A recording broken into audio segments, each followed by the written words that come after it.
everybody? Welcome back in once again. The Casual Sports Podcast.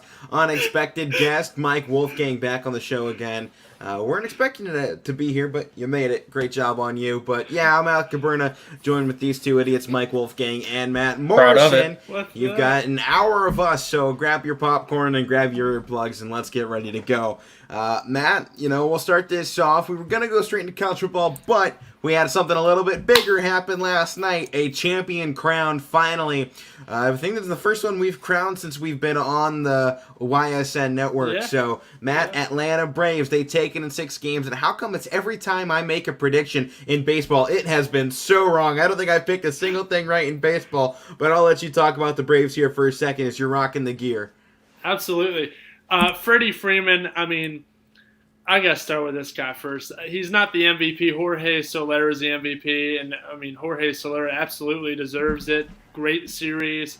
But Freddie Freeman, he's been waiting for this for like a decade. 12 years. They've been up and down. This was their most up and down season with all the injuries and all the other stuff that they went through.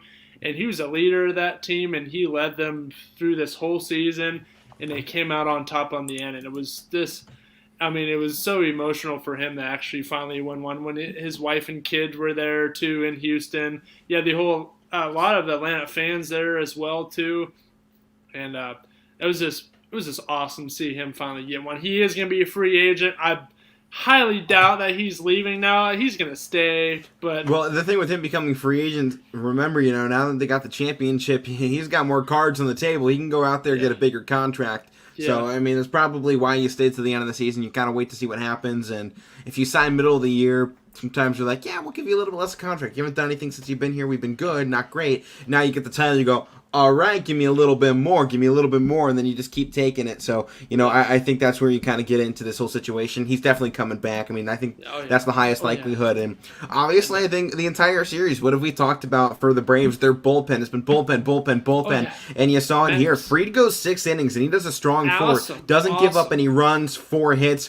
And then he gets in 6 strikeouts of his own through 6 innings. It was a great start, and that really set the table for them to not have to need any other guys coming into it. Because you've seen a few times when they've had a few of their other starting pitchers, they're only going 2-3 innings on them and just using the whole bullpen. They hardly use the bullpen. They brought in Matzek and they brought in a closer. That is it. Matzek and Will Smith, they came in for 3 combined innings, and Matzek had 4 strikeouts. He did great in his 2 innings of work. And, everything was set up perfectly for them, and obviously the Braves added in an insurance run in the 7th, and everything was set up through those first 5 for the Braves to take home this big title, and they get it done. And Alec, you talked about with, Freddie Freeman being a free agent and him saying, "Hey, we won a World Series," but I think he's earned the front office has earned his trust, and I think it's the same way around as well because we talked about it a few times on the show. Ronald Acuna, a lot of people wrote them off when he was injured and tore his ACL, but 5 days later, they go out and get Jock Peterson. Then they get guys to the deadline. So I think Freeman knows what they're all about in Atlanta. They want to win, and it just showed that. They were able to do. A lot of teams will just caved in and say, "Hey, we'll just wait for Acuna to get ready for next year, and we'll make a run at it." But they went all the way in. Yeah, Matt, they went all in. And on the flip side with the Astros, you got some question marks for them in the offseason. Dusty Baker's 2-year contract is up. Is he going to come back and be their manager? Correa too. Yeah, Correa. Is he going to be in Houston again? They got 3 of their best players are all free agents, including Correa. So we'll see what happens with them. And he's a key part of our offense that we talked about all playoffs and in the series. And Dusty Baker's the guy that came in and made things positive after all that cheating scandal. He kept things at bay, and they made it a league championship series last year in the World Series. So that's a big move if they can't keep him back. So there's just question marks for them too. And how about, Max Fried, the dominant performance, like you said, 6 innings. And Michael Brantley actually stepped on his ankle, and I was like, oh, no, is he going to stay in? He stayed in and pitched phenomenally. And like you said, Tyler Matzek and Will Smith came in and did what they had to do. And that's just absolutely amazing. I also find it funny that the head coach, Brian Snitker, had a son that was the hitting coach for the Astros. I'm like, oh, man. Yeah, why did I not know about this until the end of the season? Right, we didn't know there was a father-son matchup until it concludes, so.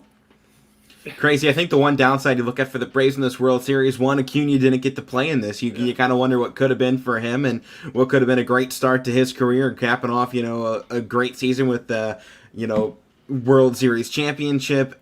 that he helped win? Because at the moment, I think kind of look at everyone's like, oh, great season, but what would Ronald Acuna have really changed in this outcome? I mean, I think there's a lot of question marks left up there, and I think the other downside is the Braves didn't get to win it in front of their home crowd, so that's going to be something they're going to have to come back for, looking for back-to-back champions, and we haven't seen back-to-back champions in over 21 years, so it's not looking like it'll be the Braves next season, considering all the changes we've been having in baseball, but I guess the door is always open. Yeah, Matt, it's I'm just happy they got this one, though. Oh, yeah, me too, because last year they should have had it. But it's interesting to see. Last couple of years, they've been in that running. So yeah. And they were closest last year, and then this year finally getting it. It was just awesome. But and go ahead. Alec brought up without Acuna. It's interesting to see how they are next year with him because, we all know Freddie Freeman's the face of the franchise, but, Acuna's their best player. So, some of the guys, they probably won't be able to keep the guy at deadlines unless they resign him because they're on expiring deals. But, once Acuna gets healthy and you see the ability of the front office to make some moves, why not run it again? They're certainly capable of it. They just did it without him. So let's see if they can do it with them. Yeah, for sure. And we're going to move on here, but congratulations to the Atlanta Braves winning the World Series for 2021. Crazy. We got a full season in, guys, a full postseason, and starting to look like we're putting the craziness behind us, at least a little bit in the sports world. We get a real first big champion of this second half of the year. Obviously, NBA crowned in the first half, but second half has definitely already got things going. We got a big underdog winning everything, so that could set the table the rest of the season, get some Cinderellas rolling through. But guys, let's talk about what happened last night while the World Series was going on as well. The first ever college football playoff rankings for the 2021 season came out with a couple surprises. I want to know what your guys' biggest surprise was to see here. Mine was Alabama at number 2. Yeah, that's definitely one of them that's up there. My surprise is Cincinnati not being in it. I think that has something to do with Alabama being in it. But it's like you have Notre Dame ranked 10 in top 10, and Cincinnati beat them, and they're 6th. I mean, that's the question mark for me.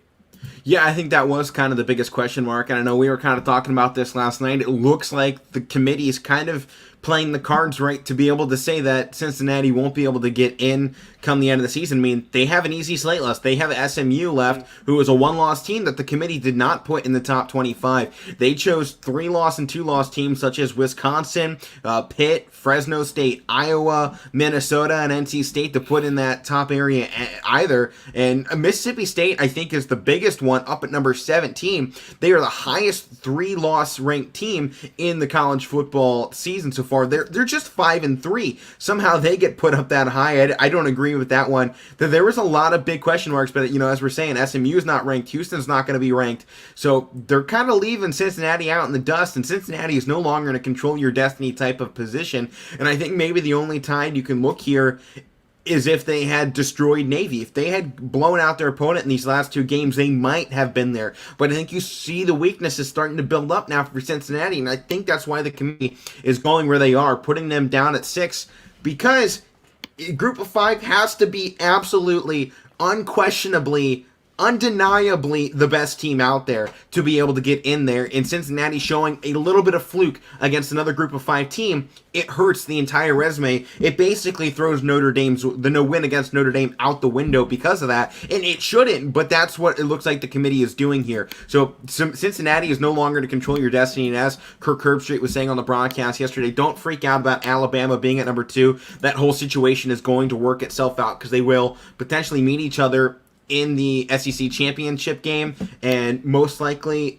Alabama's not going to win that matchup. Georgia would, and Alabama would knock themselves out. Or if Alabama slips up again, they'll be a 2-loss team. They won't get in to the SEC championship. So while there's a lot of question marks still on why Alabama's in that spot, considering there's still an undefeated Oklahoma placed down at 8, and then undefeated Wake Forest also at 9, there's a lot of conference champions coming out of here. So, what are your guys' biggest takeaways from this first night of college football rankings? I mean, I'm going to stay on the Cincinnati path like you were just talking. I heard Desmond Howard talking about today, when they were recapping or reacting to last night's rankings. It's like, you mentioned not ranking SMU. That to me, that's like saying Cincinnati, hey, here's your ceiling at number 6. You group of 5 teams. This is the ceiling for you guys. This is the best case scenario you guys are going to get out to. And I don't think that's right. But in not ranking SMU, that was we were talking about weeks ago that like this is the best. SMU is the best matchup that they have left. and now they're not ranked. I mean, we don't know if the they will be committee by just the time. completely threw that out. Yeah, and that's going to hurt them. Yeah, that's for sure. And we ran a poll on our Twitter page at Casual Sports Rep. Does the college football need a new committee or an expanded playoffs after this year, which left a lot of question marks in their first poll? I mean, we'll see how everything works out. And at the moment, we get in that situation of control your destiny and you're in. Win out and don't leave any more question marks up on the board and you won't have any problems. I mean, you look at a team like Oregon, per se. I mean, they're fourth right now. They're in a spot. They went out. They are in. Ohio State or Michigan State or Michigan, if they went out, Michigan, I think, still needs help. But Ohio State and Michigan State, if one of those teams wins out, one could, the other one would have to lose. They're in. I mean, we're in a lot of situations here. You look at Oklahoma, Wake Forest. For Wake Forest, if they win out, most likely they get in, and potentially same with Oklahoma. So there's a lot of spots, and I think that would happen. Whoever loses the SEC championship game, if we have other big name conference champions such as Oklahoma, Wake Forest, Ohio State, or Michigan State, Alabama, or whoever loses that SEC championship game in Georgia most likely would fall out due to that because they would have the same resume as everybody else with one loss, and they wouldn't have the conference championship as opposed to all these teams that do have the conference championship.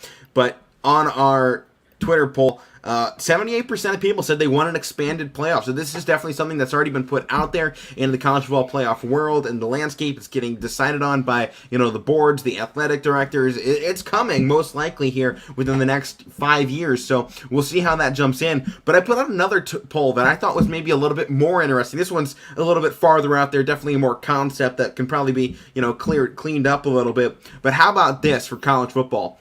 Tournament of Champions. Let's make this like a little bit more like March Madness. Let's get some Cinderella, some upset. Make conference championships mean everything. You have to win your conference to get in. So this is how it worked. Winner of each and every conference, all 10, and we'll put in an independence bid as well. They all get a bid into this big college football playoff. Conference champs would then get seeded out by how they played in the season. And then from there, they go for it. All the glory's on the line. Get upsets. You have... I mean, the thing would add 3-4 games onto the season, but they already did that with the playoff. And if we get an expanded playoff, it's already going to do that. And I think that's kind of how they're trying to work in potentially an expanded playoff. Guaranteed bids for a conference champion. So this is basically just kind of an illusion on that. 57% of people said yes, 29% said no, and 14% were in the maybe category. So I think it could be a fun area to kind of put something in. And as Derek Bell comments, Alabama shouldn't be ranked number 2. I don't think they should be either. But on the other side, as Kirk Herbstreit was saying last night, that'll work. That situation will work itself out because Alabama still sits in first place of their division. If they were to win out and go to the SEC championship, they would be number 2 anyway, most likely, based on the committee and what they've shown in the past from the SEC. And clearly, there's some severe bias there as well, putting 8 SEC teams into the playoff rankings here. And I didn't agree with them putting as many Big Ten teams as they did either. They put 3 teams out of the Big Ten West in. But as I'm going here with Alabama, that situation works itself out in the SEC championship game. But let's look at the Big Ten here. They get spots at 20, 21, and 22 with Minnesota, Wisconsin, Iowa. And Mike, I think as you were talking about last night, as we were all kind of talking about this, none of those teams really sound like they should be there. And you were like, with the committee dropping Penn State out, it looked like Ohio State's schedule kind of goes barren, except you have to look back before that Oregon game when Ohio State was still playing bad. They still now have a top 20 win, getting one over number 20 ranked Minnesota, who is 6-2. So you can't count them out entirely, but they have had a lot of easy games out there. Oh, I'm not counting anything out. And like you were answering what I was saying, it's like, Ohio State wins out, they're in, which they're most likely it's possible they can win out, and I think they can and they will, but I want to go back to what you were saying about like the conference champions, which I agree with. I think conference champions should be in, but on the other side of it, I'm kind of in between because like I think it was last year, the year before, Pitt was in at 7-5 in the ACC championship game playing Clemson. So are we going to say if they win that and they're 7-7, or that would have made them 8-5, that they should be in with 5 losses? Well, then you go to the same conversation. Should a 16 seed even be able to play in March Madness against a 1 seed? I mean, clearly I'm in there's between this, on you. this is massive talent gap. I think this just opens the door to create a March Madness style of play. We got January Madness. What a way to kick off the new year than with a tournament of champions, get all the best teams, well, quote unquote best teams. I mean, at the end of the day, what do we always talk about? Head-to-heads matter. It's what everyone wants to talk about with this thing coming out. You even said it. You have Oregon, higher than Ohio State because of that head-to-head. You want those to matter. So what are we going to say? The conference championship head-to-head doesn't matter? If a 7-5 Pitt beats Clemson in that, does that head-to-head not matter and Clemson should be in anyway? No, Pitt should get the deserving of that for winning your conference championship. They beat your quote-unquote best team. Put them in there. That's what I'm saying with this Conference of Champions type thing. Make that championship matter, because at the moment, it doesn't. You get a one-loss team. I mean, you look what this kind of situation happened in the Big Ten a few years ago with Ohio State and Penn State. Penn State gets into the Big Ten championship, they win it, and Ohio State still gets put in ahead of Penn State. So make that championship matter, because at the moment, and it doesn't. If you're a small-name school, that championship means nothing. Cincinnati's going to win their conference and go undefeated, and it's not going to matter unless teams ahead of them lose.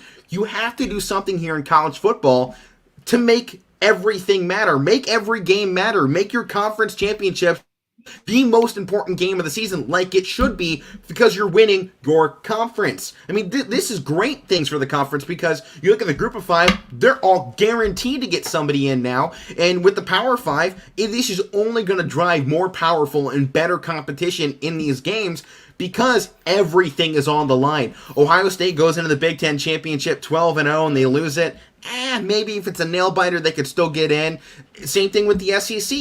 They've been getting 2 teams in the last 4 years because they just haven't found anybody else. And you don't even have to win the conference championship. And with Alabama's case, sometimes you don't even have to be in the conference championship and you still get into it. So this just opens that up.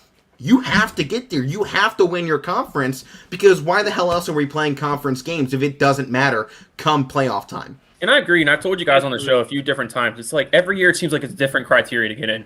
One year it's the best 4 teams. One year it's like conference champions. Next year it's strength of schedule, and next year it's head-to-heads. I mean, we have to find something here. We stick to one set of rules where, like, hey, this is what you need to do to get in. It's going to be the same every year, so focus on what you need to do and get it this way. Because, I mean, like you're saying, Alec, we're at the point where not even being in the conference championship matters. You get in anyways. I mean, right. I'm not saying this because you're an Ohio State fan, but we saw it happen with them. We saw it happen with Alabama that they weren't even in. It's like, what are we doing here?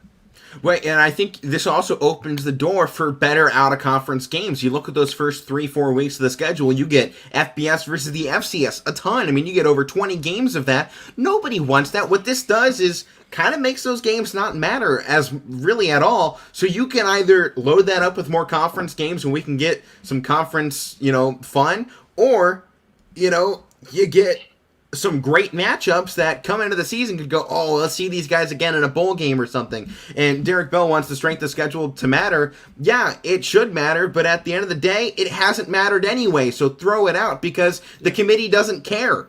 That's what I mean. Like, I hear Alabama. People, like, I know people that say, like, in the past, like, Penn State scheduled some weak opponents, to start out the year. And it's like, I know people are like, oh, they need to schedule some tougher teams. Well, it's like, teams schedule tougher teams, and sometimes, like you said, Alec, it still doesn't matter. So it's like, we need to find something that Cincinnati. They face Notre Dame and Indiana. Indiana, obviously not what they should be, but Cincinnati has to schedule that years in advance. They don't know Indiana's not going to be a good competitive and they're still a Big Ten team. And it's still a Big Ten team that nearly upset the number 3 team in the country. They lost by 5 points. And don't forget, you get teams like Tulsa and Fresno State who nearly upset the number 4 team, Oregon. I mean, you're getting these big games every week. What should it matter? What should this strength of schedule even matter? Who's deciding the strength of schedule? Because you know what? Every team out there is loaded with talent. Every team out there can win a football game on any given day. This isn't, there's no guarantees in college football, because if there was, we wouldn't even play the season. We'd go straight to the college football championship based on recruiting rankings, and it would be the same 4 teams every single year. It already is that, but at least we get to see a bunch of other stuff in between the crap. Well, let's talk strength of schedule here for a little bit. Let's talk about these 5-3 teams in here. All right, Mississippi State. All right, it would be all right, 5-3. Let's see if they lost to a couple of tough teams. They did lose to Alabama, but they lost by to LSU. 40. They lost by 40 17 days ago. They lost to Memphis and LSU as well. Why would you put them in? I totally agree. Penn State shouldn't be in. They're 5-3.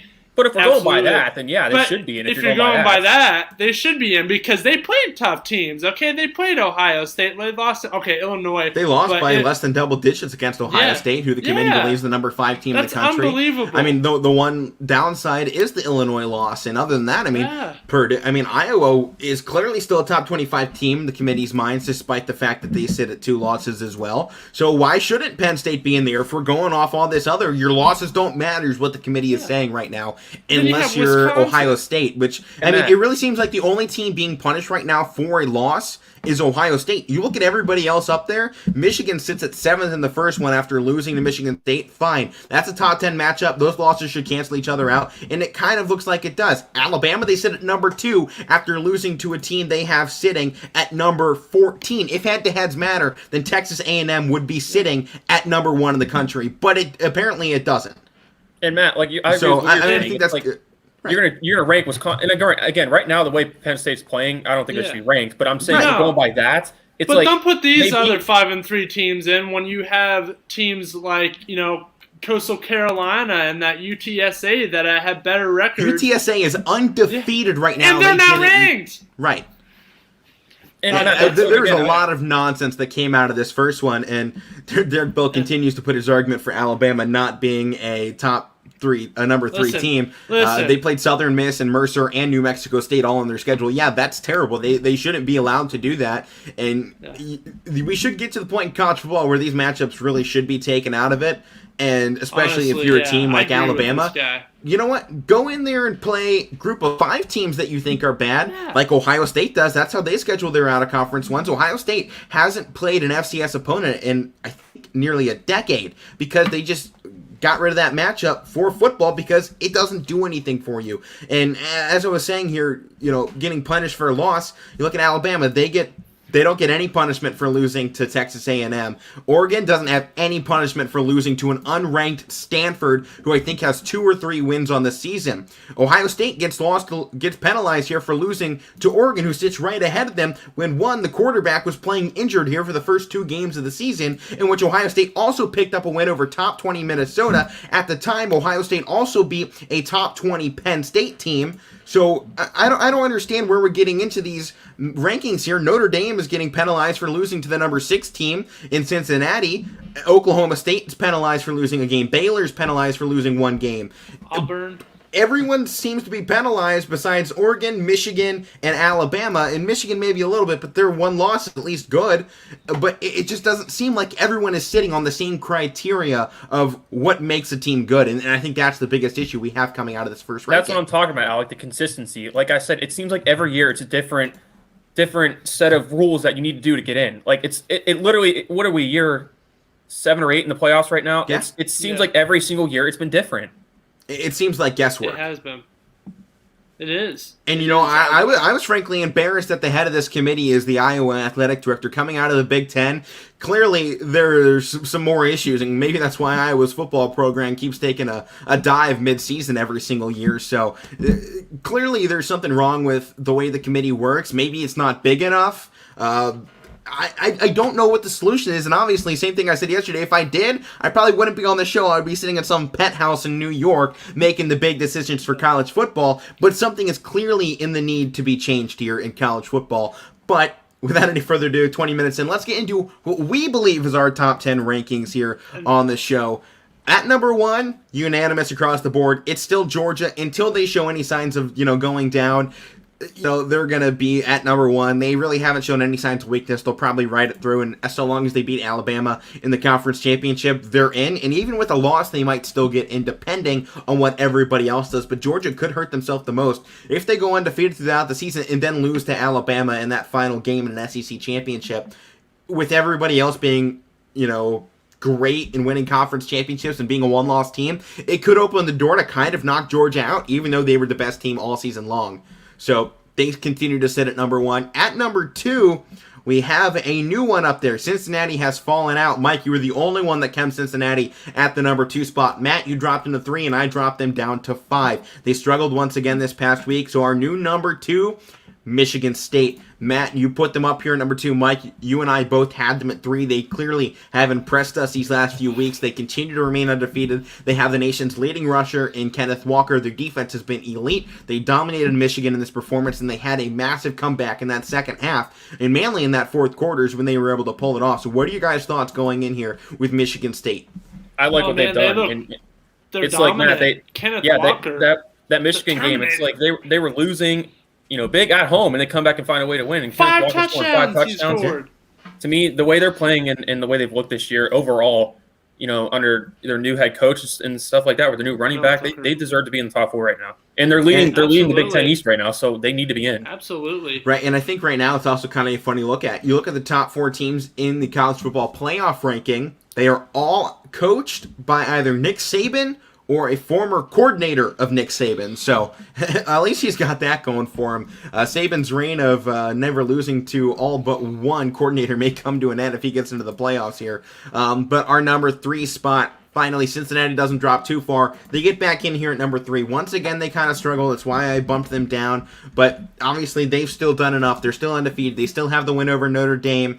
I just thought it was a little bit too close for a little bit too long against Tulane. They go into halftime only up 14-12. Defense holds strong in the second half and goes up 17-0 in that second half, and they win at 31-12 in total.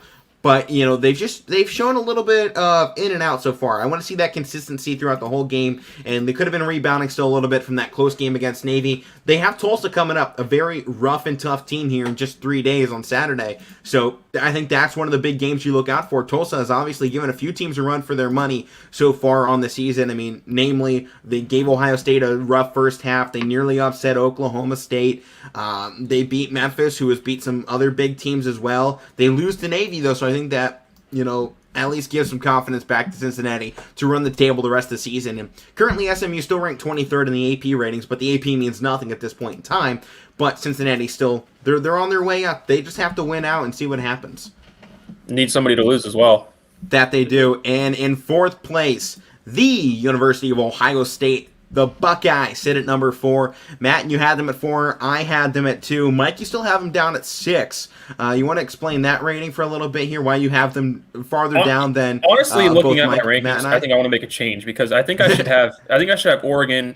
I think I should have Alabama actually spot behind Ohio State because, I mean, again, like I'm still going to keep them in the race because, like you said, if they went out, beat Georgia, they're probably in, and it's. That part I want to keep them there, and I don't think they're a top 4 team. But looking at my rankings, they shouldn't be. But I think with the head-to-head matchups, like I said, it's like by the current rules. So you'd have Ohio State move up to 5, Bama fall down to 6, and Oregon at 4. Correct, and let me explain. Because I think because the rules that we have come to see within the last couple of years, hey, if you have 2 losses, you're done.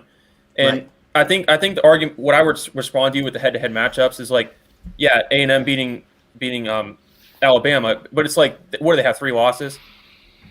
Who? A&M, 2 or 3. So by that standards, no. 2-loss team, I believe. So by that standards, no, I wouldn't have them ahead of Alabama because the 2-loss teams, I'm not going to put a 2-loss team by their rules, head-to-head matchups. That doesn't matter to me. 2 losses, you're done. So, and Oregon has 1 loss, and so does Ohio State, and you're keeping Oregon up there all year. So if that's what it comes down to, I would put Oregon over, and it's nothing like I'm saying. You guys are going to. I know you guys pick on me a lot for not liking Ohio State, but that's not. I firmly believe that Oregon, so long as they hold that head-to-head and win out, they should be in. I believe that as well. I have Oregon sitting down at 7th in my own personal rankings based off what they've done. But if they run the table, they're quickly going to jump from 7 up to probably, I'd give them the 4th spot. I don't think they've done enough in conference play to be able to warrant being higher than a 4 seed come playoff time. But that could all change if they dominate the Pac-12 in a way they haven't done before and really kind of show that defensive end they have is the number 1 pick in the draft because he's getting all the hype, but you don't really see their defense looking that great at any point in time. And obviously, it's not just one guy that's going to run the table for you and dominate everything, and you need other people to step up. I'm waiting to see other people step up for Oregon. I have them down a little bit, because they did just come off a loss to a 2 or 3 win Stanford just 2 weeks ago. So you're waiting it. Then they almost get beat by UCLA. They are showing cracks in the foundation, and I'm waiting for the castle to tumble. If it doesn't come crashing down here in the next few weeks, I have no problem with them moving back up. And so long as they win out, they most likely have a guaranteed spot in the playoffs here. Yeah, but my last thing with Oregon, though, it's like, that Ohio State game, they might have the best win out of any team in college football this year going into Columbus. They had injuries on their offense, too, and they still – I know the score was closer than it was, but you were talking to us during that game, Alec. It's like Oregon looked like they won this game more than what the final score was by, and they had injuries on their offense. It didn't feel like it was a one-touchdown game, and you kind of hear everyone talking about this game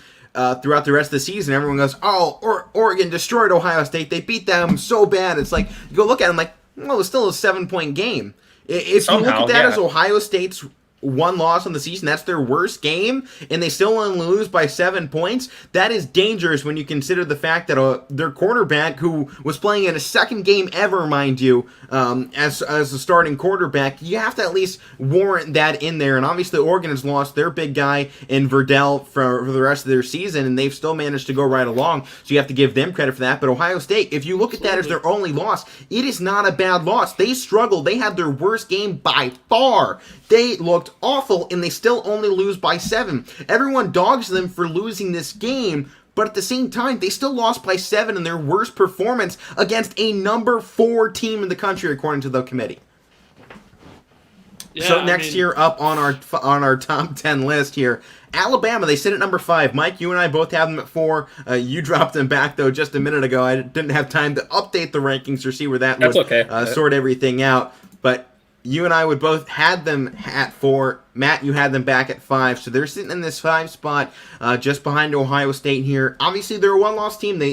I've dogged them enough this season. I'm not going to go into it more. I don't believe them to be a top 4 team, but I also don't see anybody kind of able that looks like they could beat this team out there. I think that's the one point.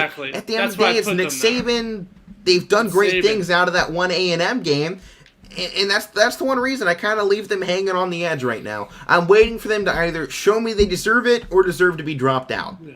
Exactly. And show me you deserve it. That's why I just made that change to put them there. Like, I still believe, right now I still believe they're more of a playoff team than they aren't, but I moved them out. But it's like you said, that's part of the reason why I've kept them in despite that loss. Is because you've asked me on the show before, why am I keeping them in? It's because, like you said, they're still like a playoff team in my eyes, and they're still – I mean, before that A&M loss, we considered them to be right there with Georgia, and to my eyes, they still are a top 4 team. Yeah, but I had to move them in this because right now, like you said, I don't think they were penalized enough for that loss, and I don't think I penalized them enough for that loss. So that's kind of why I slipped them back in this, and I moved Oregon up in the top 4 and Ohio State to the 5 spot. So what do you got, Matt? I mean, yeah, I have them right there at 5. I agree with Alec.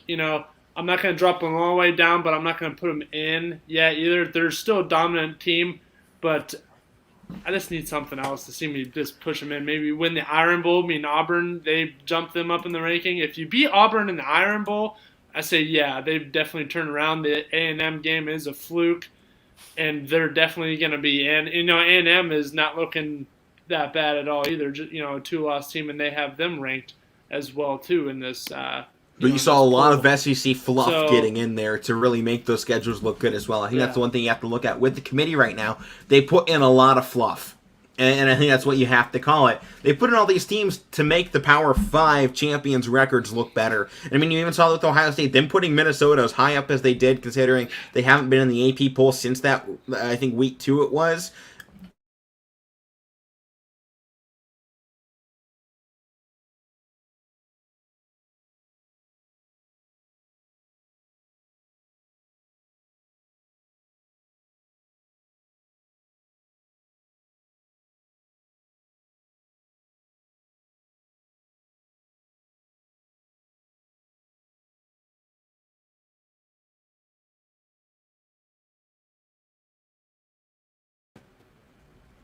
There we go. And we're back. Don't know what happened there, but as I was saying, the Big Ten West champion, if they go, they're obviously already ranked at the moment. If they continue to ride out into the sunset with this, and don't lose any more games, they're going to go into that Big Ten championship game as a top 15 team, and that just makes the Big Ten East victory over them in that championship game all that much better, and still opens the door to potentially put even a 2-loss Big Ten team into it, as all of our internets went out there for a second. Unsure of why exactly, but let's go on here in the rankings. At 6, one of the other teams we've been talking about, Oregon. We've kind of already talked where they're sitting in there, so we won't go too much in that. How about number 7? We have them back there far as well. Oklahoma, they didn't have a high ranking in the playoffs. They haven't had a high one with us. If Caleb Williams was their starter all season long, we may be sitting in a different story, but at the moment, you don't really see much out of that team. There you go. Welcome back in here, Mike. You got us?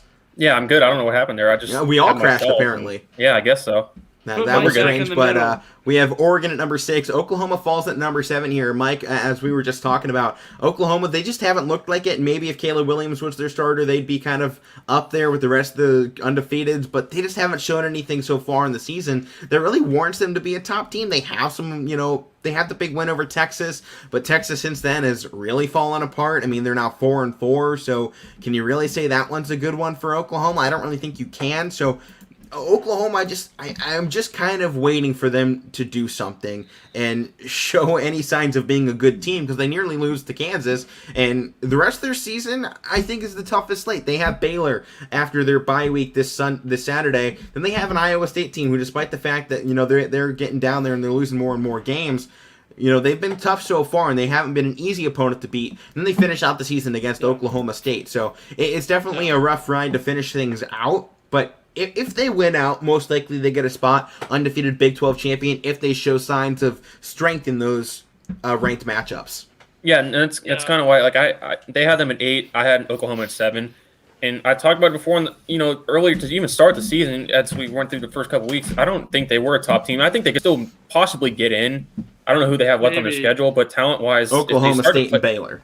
They have Oklahoma State and Baylor. Those are wins they have to have if they want to get back in. And they struggled against Kansas. They struggled against Kansas. They beat Kansas by 12 points.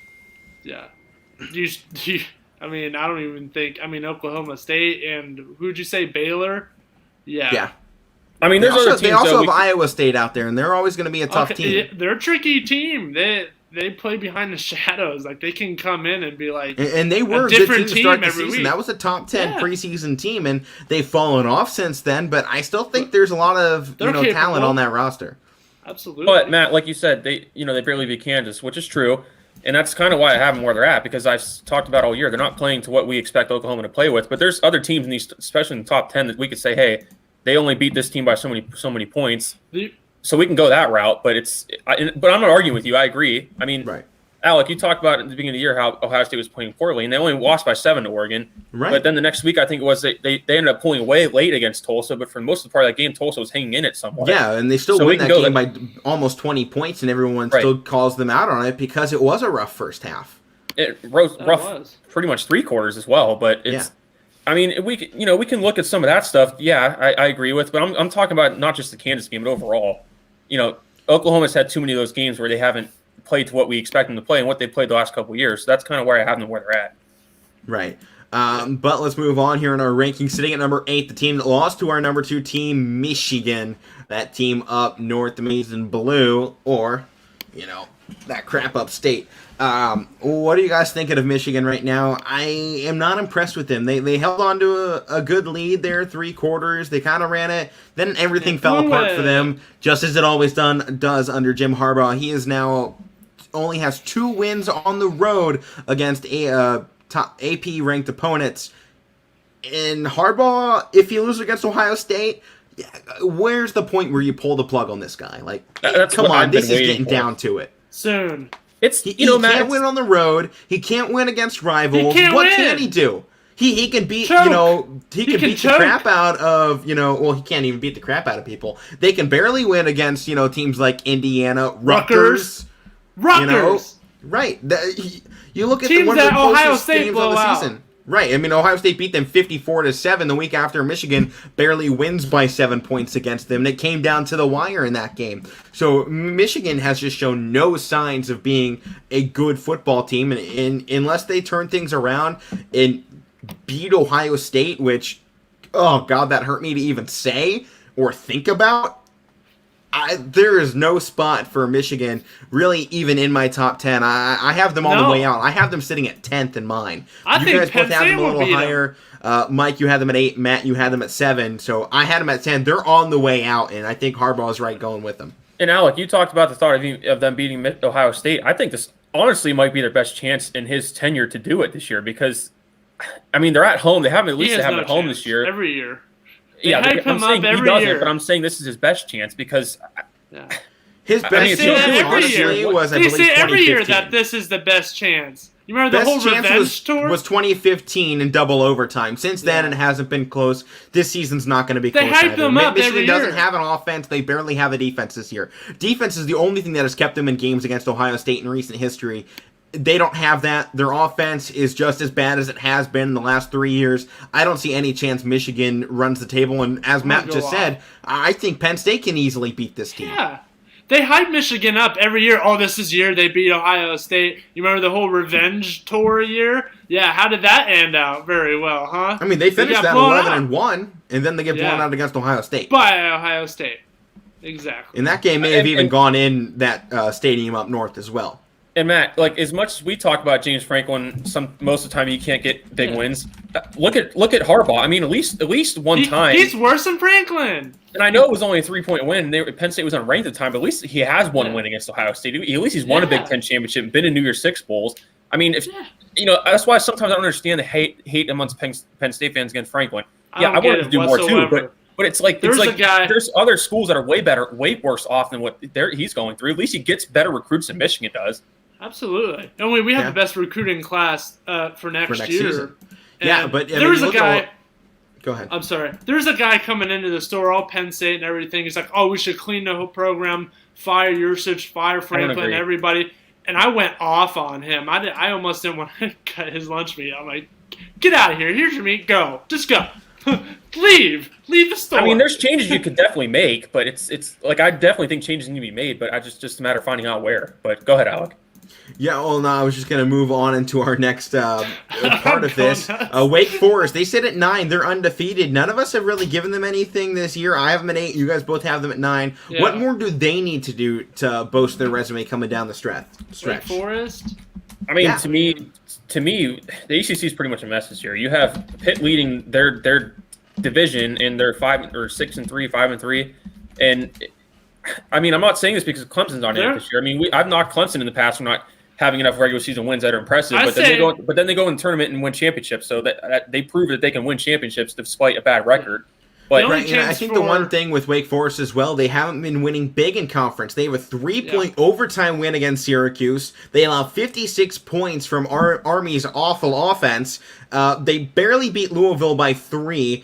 I mean, you have to go back to the beginning of the season when they were even winning by double digits. They finally get back into it and beat Duke 45-7. If they run the table, they have UNC, NC State, who is now ranked in the top 25. Clemson's still down the schedule, and a dangerous Boston College team. So there is some tough games left. Boston College 4-4 right now, 0-4 in conference play. But I think they might, pull a trick up the sleeve. And with the way Wake Forest have been playing and not pulling away from teams, much like we talked about the Braves coming in out of the NLCS, they weren't pulling away from teams, and that's why we were concerned about them. I think a very easy possibility for Wake Forest to slip up in one of these games they have coming up. But I'm not liking this whole everyone's saying that the ACC isn't good this year. If anything, I think this is one of the best seasons the ACC has had in recent memory. Clemson has been getting props for beating this entire conference. And the last 3 seasons, everyone in the mainstream media on ESPN has been talking, oh man, Clemson has had some real tough games, a real good ACC. And you look at it, and they hardly have more than one team above 500.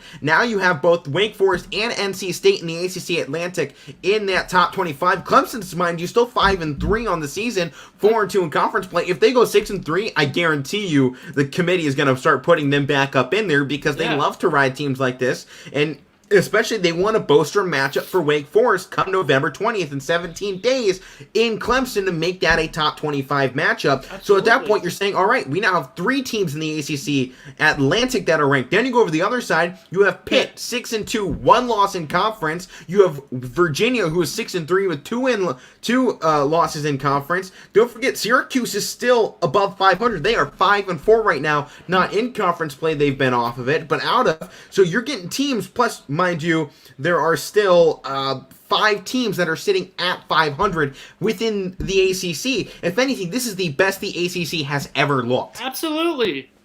Absolutely. I definitely agree with you. Just because Clemson is down this year, like, oh, the ACC stinks. No, absolutely not. They had, like you just said there, you got a plethora of teams that, you got 2 ranked or 3 ranked in the total ACC right now, with Pitt and NC State.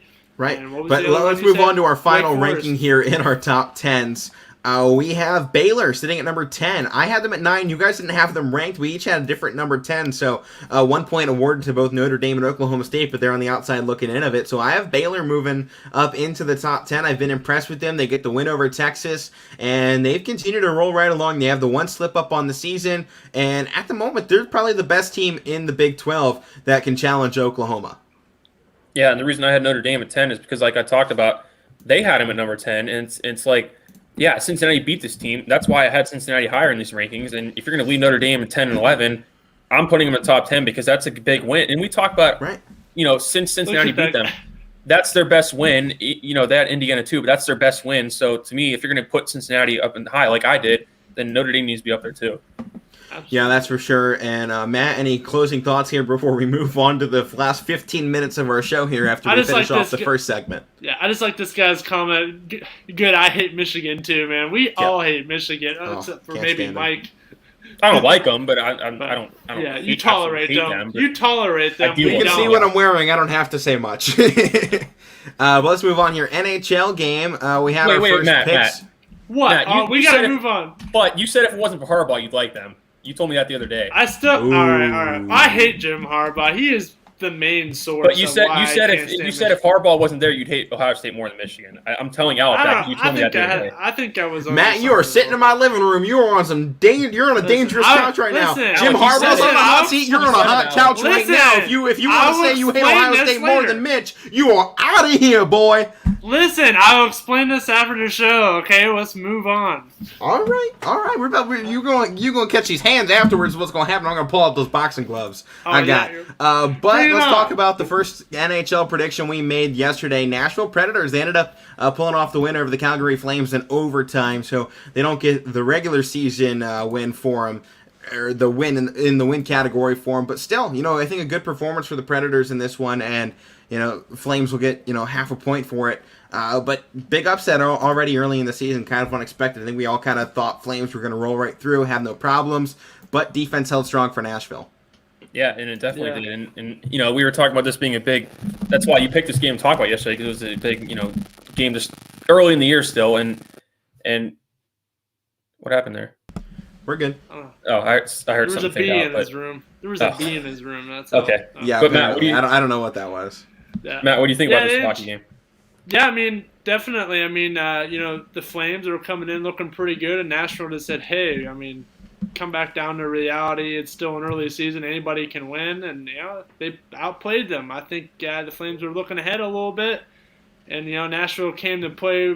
They play each game one game at a time, and I think the Flames are all hot shot. We're good. All right. Well, we do have to continue moving along. Let's make our picks for tonight's NHL matchup. Maybe a little bit of a closer one that we kind of have to look at. Columbus Blue Jackets versus the Colorado Avalanche. I'm going to go quickly into this one. I'm taking the Blue Jackets. Obviously, they're the Columbus team. I like picking Ohio. You guys like picking your teams. But, I've liked what I've seen out of them. And when this team is good, they do tend to be pretty good. And when they're bad, they're pretty awful. They look like they're on an up right now. So I think you got to ride the high while they have it. So I'm going with the hot hand here with Columbus. What do you like, Matt? Yeah, and I don't blame it either. When they're high, they can win. A couple of years ago, they beat that Tampa Bay team in the first round. Nobody thought they could do that. But, yeah, I'm going to go Colorado here. Just for that same reason what happened last night. You got a high team and you got a low team. Anything can happen in hockey. Avalanche has lost to some good teams. They lost to the Capitals and Panthers and the Golden Knights, and so I think that they can, maybe bounce back. This will be a good bounce back win for them. All right, what about you, Mike? Who are you taking? And you talk about too, Alec. When Columbus is good, they're good, and when they're bad, they're bad. And right now you could say Colorado, they're not playing to what they have been in the past. But I also go with them. If they can get a win like this, they could put some, at least get them going in the right direction. I go Colorado on this one because to me they're still one of the best teams. And they played the last couple of years, and I like them to get a win at home tonight. All right, well, obviously, so one of us is finally going to pick up our first win here in the NHL. We were all wrong on the first day, so maybe day 2 will change things up. But 2 of us got wins in the NBA last night. Matt, the Miami Heat won over the Dallas Mavericks 125-110, and not to mention they had not 1, not 2, not 3, but 4 guys getting 20-plus points in this game down in Miami, or actually this one down in Dallas. So Jimmy Butler with 23, Adebayo with 22, getting the double-double with 13 rebounds, Kyle Lowry with 22 points and 9 assists, and Tyler Herro going off from deep with 25. Don't forget, Dwayne Dedmon still had double digits in this game. He gets 10, and Markieff Morris, an integral part of the LA team's last few seasons, he got 9 in this game as well. They had just phenomenal play, and they came out on top, and I think Mavericks, their biggest problem was the fact they didn't really have another big scorer out there. Doncic got 33, Jalen Brunson had 25, Hardaway had 17, and Bullock had 10. But I think with Porzingis back out there, it's a different team and maybe a different outcome. But their defense was just giving everything to Miami, so they took home a big win in that game. Yeah, it was, and I checked the score around halftime. This score was in the 60s. It was like 62-60 when I checked. Miami was in the lead, so it was close. And, they pulled away at the end like good teams do, and they got a good win on the road. And like I said, I picked Dallas to win this game, and I thought they were capable of doing it. But, and like you said, Alec, I think this was a matchup of 2 good teams this year that can potentially go on runs. We've been waiting for Dallas to do it the last couple of years. I believe you picked Miami the year they went to the finals, and that I did in the bubble year. So there's still, to me, I don't even know if you call Miami a dark horse team this year because I view them as one of the best teams in the East. No, but the way they loaded up in the offseason, I don't think they're a dark horse. And no, not at all. I think my mic's having some issues as well. But let's get into tonight's prediction. A really good game, I believe it should be. Hornets, they take a loss to the Cavaliers just the other night, but they have Golden State tonight in what I think should be a pretty fun game. I mean, you got 2 hot teams. The Hornets have been on fire. LaMelo's having a good start to his season once again, and obviously Steph Curry has returned to form 100%, and guys are following suit. I mean, they're getting good play around the table, and right now, Warriors are a 6-point favorite in this game, but I think they should be potentially a little bit heavier than that with Hornets coming off their loss. I'm really liking what I'm seeing out of Golden State, and they look like they're on another deadly run. Yes, absolutely. Golden State looking like that team that made those championship runs, and they don't even have Klay Thompson back yet. Once they get him back, dude. Yeah, I like Golden State in this game because we saw the 2 times the Cavs played the Hornets that they're 3-point heavy team like a lot of teams in the league are, which is the way that it's played now. But I'm just worried in this game they try to get in a shootout with Golden State, which a lot of teams try to do in the past. Like we saw the Cavs try to do in the finals, and it just doesn't work trying to outshoot them because especially if you try to get in a shootout with Steph Curry. I'm just afraid that LaMelo Ball will try to do something like that, and their other guys will try to do something like that. So. I think they can hang with them with a while, but I think Golden State takes this one. All right, so we're going Warriors across the board here. We'll see if we can pull that one. Last time we all picked across the board, it was the Flames last night. They didn't win it, so maybe that's Hornets' time to give 2 losses to the Warriors. But, Matt, this is a matchup you've been wanting to talk about here on the podcast for this week. Canelo Alvarez versus Caleb Plant. The fight coming up this Saturday should be a fun one on November 6th. Showtime pay-per-view from MGM Grand Garden Arena in Las Vegas. Why don't you preview this fight a little bit between 2 really fierce boxers? Absolutely. I mean, you have Caleb Plant. He's 21-0, and then you have Canelo Alvarez, who's 56-1. Only loss coming to the best pound-per-pound boxer at the time, Floyd Mayweather. And this is going to be this could possibly be like a passing of the torch. You got your big guy Canelo Alvarez, and then you got this young guy Caleb Plant coming up saying, "Hey, I'm young and I'm ready to fight too. I'm 21-0. bring it. I'm going to give you the best I can. And, Alvarez has to do what he usually does and just say, no, this is my stage. Get off, And right now, you look at Alvarez coming into this fight per the sportingnews.com. The odds for this one have Canelo Alvarez at minus 1250, Caleb Plant plus 630, and a draw for this one coming in at plus 2600. So Alvarez clearly a heavy favorite coming into this fight. And that man, as you were saying, has only lost to Floyd Money Mayweather at the height of his power. So he's obviously been a guy that's been right up there in boxing for a while. But as you were just saying, Plant is a young up-and-comer, and he's got some talent under his belt, and we'll see if he can pull it off and keep that undefeated streak intact.